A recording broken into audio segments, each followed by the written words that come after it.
Hi friends, ಇವತ್ತು soft and smooth ಆಗಿರೋವಂಥ ಇಡ್ಲಿನ ಹೇಗೆ ಮಾಡೋದು, ಹಾಗೆ ಅದ್ರ ಜೊತೆಗೆ ಒಂದು ಚಟ್ನಿನೂ ಹೇಗೆ ಮಾಡೋದು ಅಂತ ತೋರಿಸ್ತಾ ಇದ್ದೀನಿ. ಈಗ ಇಡ್ಲಿ ಮಾಡೋದಕ್ಕೆ ನಾನಿಲ್ಲಿ 3 ಕಪ್ಪಷ್ಟು ಸೊಸೈಟಿ ಅಕ್ಕಿನ ತೊಗೊಂಡಿದ್ದೀನಿ, ಮಾಮೂಲಿ ಅಕ್ಕಿ. ಅದಕ್ಕೆ 3 ಕಪ್ ಅಕ್ಕಿ ಹಾಕಿದ್ದೀನಿ. ಅದ್ರ ಜೊತೆಗೆ 3/4 ಕಪ್ಪು ಅವಲಕ್ಕಿ ಹಾಕಿದ್ದೀನಿ, ಹಾಗೆ ಅರ್ಧ ಕಪ್ಪಷ್ಟು ಕಡಲೆಪುರಿ ಹಾಕಿದ್ದೀನಿ. ಕಡಲೆಪುರಿ ಹಾಕಿದ್ರೆ ಇಡ್ಲಿ ಸಾಫ್ಟ್ ಆ್ಯಂಡ್ ಸ್ಮೂತಾಗಿ ಬರುತ್ತೆ. ಇವಾಗ ಇದಿಷ್ಟನ್ನು ಹಾಕಿ 2 ಸಲ ಚೆನ್ನಾಗಿ ವಾಶ್ ಮಾಡಿ ಆಮೇಲೆ ನೆನೆಸಿಡಬೇಕು. ಈ ರೀತಿ ಚೆನ್ನಾಗಿ ವಾಶ್ ಮಾಡ್ಕೊಳ್ಳಿ.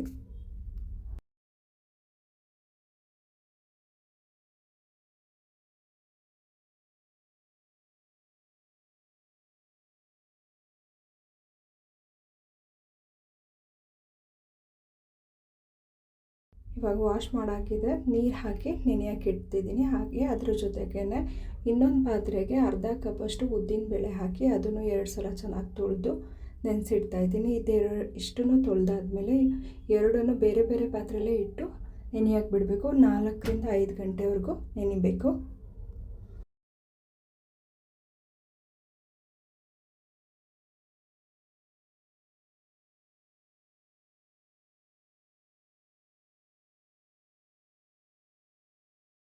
ಎರಡು ಚೆನ್ನಾಗಿ ನೆಂದಿದೆ. ಇವಾಗ ಫಸ್ಟು ಉದ್ದಿನಬೇಳೆ ರುಬ್ಕೋತಾ ಇದ್ದೀನಿ. ಉದ್ದಿನಬೇಳೆ ಹಾಕಿ ಚೆನ್ನಾಗಿ ನುಣ್ಣಗೆ ರುಬ್ಕೋಬೇಕು. ತೆಳುಗೂ ಅಲ್ಲ ಗಟ್ಟಿಗೂ ಅಲ್ಲ, ಮೀಡಿಯಮ್ ಆಗಿರಬೇಕು. ಒಂದೇ ಸಲ ನೀರು ಹಾಕಿ ರುಬ್ಬೇಡಿ, ಸ್ವಲ್ಪ ಸ್ವಲ್ಪ ನೀರು ಹಾಕಿ ರುಬ್ಕೋಬೇಕು. ಒಂದೇ ಸಲ ನೀರು ಹಾಕಿದ್ರೆ ಅಷ್ಟು ಚೆನ್ನಾಗಿ ಬರೋಲ್ಲ. ಹಿಟ್ಟು ಸ್ವಲ್ಪ ಗಟ್ಟಿ ಆಗ್ತಿದೆ ಅನ್ನುವಾಗ ಒಂದು ಸಣ್ಣ ಗ್ಲಾಸಲ್ಲಿ ಅರ್ಧ ಲೋಟ ನೀರು ಹಾಕಿ ಮತ್ತೆ ರುಬ್ಬಕ್ಕೆ ಬಿಡಬೇಕು. ಈ ಥರ ಮಾಡಿಕೊಂಡು ನೀಟಾಗಿ ನುಣ್ಣಗೆ ರುಬ್ಕೊಳ್ಳಿ. ನುಣ್ಣಗೆ ರುಬ್ಕೊಂಡಾದ್ಮೇಲೆ ಅದನ್ನು ಒಂದು ಪಾತ್ರೆಗೆ ತಿಟ್ಕೊಂಡು ಅದೇ ಗ್ರೈಂಡರ್ಗೆ ಅಕ್ಕಿ ಮತ್ತು ಅವಲಕ್ಕಿ ಕಡಲೆಪುರಿ ಎಲ್ಲ ನೆನೆಸಿದ್ವಲ್ಲ ಅದನ್ನು ಹಾಕ್ಕೊಂಡು ನುಣ್ಣಗೆ ರುಬ್ಕೋಬೇಕು. ಅದಕ್ಕೂ ಅಷ್ಟೇ ಒಟ್ಟಿಗೆ ನೀರು ಹಾಕಿ ರುಬ್ಬಿಡಿ. ಸ್ವಲ್ಪ ಸ್ವಲ್ಪ ನೀರು ಹಾಕಿ ನೋಡ್ಕೊಂಡು ರುಬ್ಕೋಬೇಕು. ಹಾಗೆ ರುಬ್ಬೋದ್ರ ಮೇಲೂ ಹಿಟ್ಟು ಚೆನ್ನಾಗಿ ಹರಳೋದು ಎಲ್ಲ ಗೊತ್ತಾಗುತ್ತೆ. ನೀವು ಒಂದೇ ಸಲ ನೀರು ಹಾಕಿ ರುಬ್ಬಿಟ್ಬಿಟ್ರೆ ಅದು ತೆಳುಗಾಗುತ್ತೆ, ಇಲ್ಲ ಚೆನ್ನಾಗಿ ಅನಿಸಲ್ಲ. ಅದಕ್ಕೇ ಸ್ವಲ್ಪ ಸ್ವಲ್ಪ ನೀರು ಹಾಕಿ ನೋಡಿಕೊಂಡು ರುಬ್ಬಿ ಹಾಕಬೇಕು. ಹೀಗೆಲ್ಲ ಹಿಟ್ಟೆಲ್ಲ ರುಬ್ಬಾಕಿದೆ.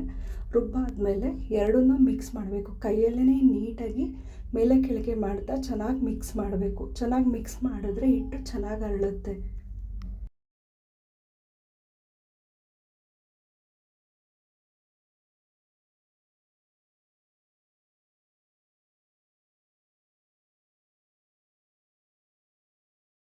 ಈ ರೀತಿ ಮೇಲೆ ಕೆಳಗೆ ಮಾಡಿಕೊಂಡು ಚೆನ್ನಾಗಿ ಮಿಕ್ಸ್ ಮಾಡ್ಕೋಬೇಕು.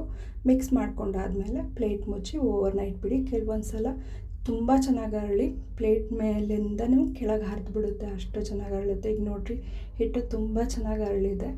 ಇದನ್ನು ಒಂದು ಸಲ ಚೆನ್ನಾಗಿ ಮಿಕ್ಸ್ ಮಾಡ್ಕೋಬೇಕು. ಈ ಥರ ಒಂದು ಸಲ ಚೆನ್ನಾಗಿ ಮಿಕ್ಸ್ ಮಾಡ್ಕೊಂಡಾದ್ಮೇಲೆ ಇದಕ್ಕೆ ರುಚಿಗೆ ತಕ್ಕಷ್ಟು ಉಪ್ಪು ಹಾಕಬೇಕು. ಉಪ್ಪನ್ನ ಯಾವಾಗಲೂ ರಾತ್ರಿ ಹಾಕಬಾರ್ದು, ಬೆಳಗ್ಗೆ ಹಾಕಿದ್ರೆ ಚೆನ್ನಾಗಿರುತ್ತೆ. ರಾತ್ರಿಯೇ ಹಾಕಿಟ್ರೆ ಸ್ವಲ್ಪ ಹುಳಿ ಬಂದುಬಿಡುತ್ತೆ ಬೇಗ. ಅದಕ್ಕೆ ಬೆಳಗ್ಗೆ ಉಪ್ಪು ಹಾಕಿದ್ರೆ ಹಿಟ್ಟು ಚೆನ್ನಾಗಿರುತ್ತೆ. ಉಪ್ಪು ಹಾಕಿದ್ಮೇಲೆ ಒಂದು ಸಲ ಚೆನ್ನಾಗಿ ಮಿಕ್ಸ್ ಮಾಡ್ಕೋಬೇಕು.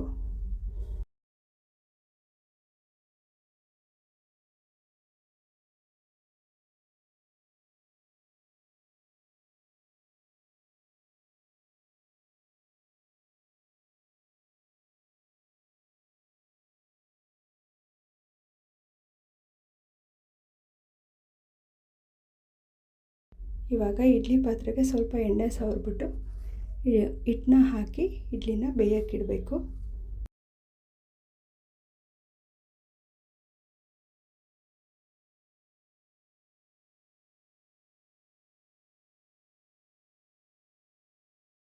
ಇಡ್ಲಿ ಪಾತ್ರೆಗೆ ಮೊದಲೇ ಸ್ವಲ್ಪ ನೀರು ಹಾಕಿ ಬಿಸಿ ಆಗಕ್ಕೆ ಬಿಡಬೇಕು. ಅದು ಚೆನ್ನಾಗಿ ಬಿಸಿ ಆದಮೇಲೆ ಹಿಟ್ಟು ಹಾಕಿರೋವಂಥ ಇಡ್ಲಿ ಪ್ಲೇಟ್ಗಳನ್ನ ಇಟ್ಟು ಲಿಡ್ ಕ್ಲೋಸ್ ಮಾಡಿ 8 ರಿಂದ 10 ನಿಮಿಷ ಬೇಯಿಸ್ಕೊಂಡ್ರೆ ಸಾಫ್ಟ್ ಆ್ಯಂಡ್ ಸ್ಪಾಂಜಿ ಆಗಿರೋವಂಥ ಇಡ್ಲಿ ರೆಡಿ ಆಗುತ್ತೆ.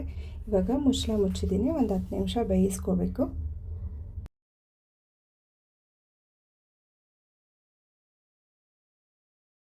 ಇಡ್ಲಿ ಬೇಯೋದ್ರೊಳಗೆ ಇದಕ್ಕೊಂದು ಸೂಪರಾಗಿರೋವಂಥ ಚಟ್ನಿ ರೆಡಿ ಮಾಡೋಣ.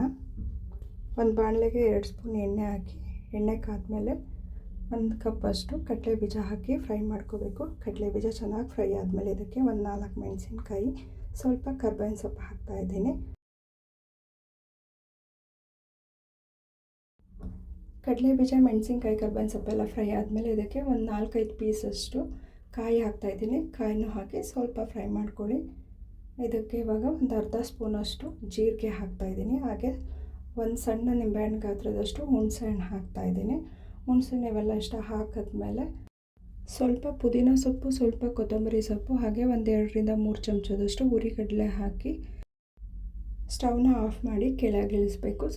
ಕೊತ್ತಂಬರಿ ಮತ್ತು ಪುದೀನ ಸ್ಟವ್ ಆಫ್ ಮಾಡಾದಮೇಲೆ ಹಾಕಿ, ಆವಾಗ ಮೊದಲೇ ಹಾಕೋ ಅವಶ್ಯಕತೆ ಇಲ್ಲ. ಇದು ತಣ್ಣಗಾದಮೇಲೆ ಇದ್ರ ಜೊತೆಗೆ ಒಂದು ಈರುಳ್ಳಿ ಹಾಕಿ ಇಷ್ಟನ್ನು ಸೇರಿಸಿ ನುಣ್ಣಗೆ ರುಬ್ಕೋಬೇಕು.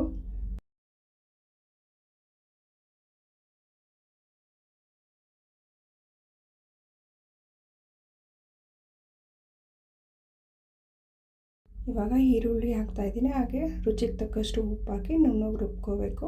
ರುಬ್ಕೊಂಡಾದಮೇಲೆ ಇದನ್ನು ಒಂದು ಪಾತ್ರೆಗೆ ಹಾಕ್ಕೊಳ್ಳಿ. ಇವಾಗ ಇದಕ್ಕೆ ಒಂದು ಒಗ್ಗರಣೆ ಹಾಕಬೇಕು. ಅದೇ ಬಾಣಲಿಗೆ 2 ಸ್ಪೂನ್ ಎಣ್ಣೆ ಹಾಕಿ ಒಂದು ಅರ್ಧ ಸ್ಪೂನು ಜೀರಿಗೆ, ಅರ್ಧ ಸ್ಪೂನ್ ಸಾಸಿವೆ, ಹಾಗೆ ಒಂದು 2 ಸ್ಪೂನು ಉದ್ದಿನಬೇಳೆ, ಸ್ವಲ್ಪ ಕರ್ಬೇವಿನ ಸೊಪ್ಪು ಇಷ್ಟನ್ನು ಹಾಕಿ ಫ್ರೈ ಮಾಡಿ ರುಬ್ಬಿಟ್ಕೊಂಡಿರೋವಂಥ ಚಟ್ನಿಗೆ ಮಿಕ್ಸ್ ಮಾಡಿಕೊಂಡ್ರೆ ಸೂಪರಾಗಿರೋವಂಥ ಚಟ್ನಿ ರೆಡಿ ಆಯಿತು. ಇಡ್ಲಿ ಜೊತೆಗೆ ಈ ಚಟ್ನಿ ತುಂಬ ಚೆನ್ನಾಗಿ ಕಾಂಬಿನೇಷನ್ ಆಗಿರುತ್ತೆ. ಒಂದು ಸಲ ಟ್ರೈ ಮಾಡಿ ನೋಡಿ.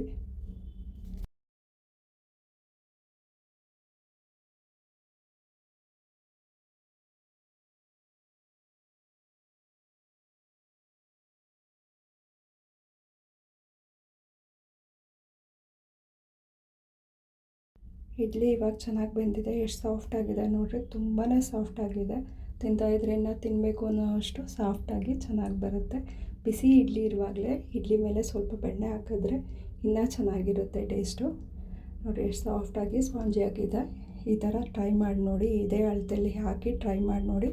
ನಾನು ಸ್ವಲ್ಪ ಜಾಸ್ತಿನೇ ಹಾಕಿ ಮಾಡಿದ್ದೀನಿ. ನಿಮಗೆ ಕಡಿಮೆ ಬೇಕು ಅಂದರೆ ಸ್ವಲ್ಪ ಕ್ವಾಂಟಿಟಿನ ಕಡಿಮೆ ಮಾಡ್ಕೊಳ್ಳಿ.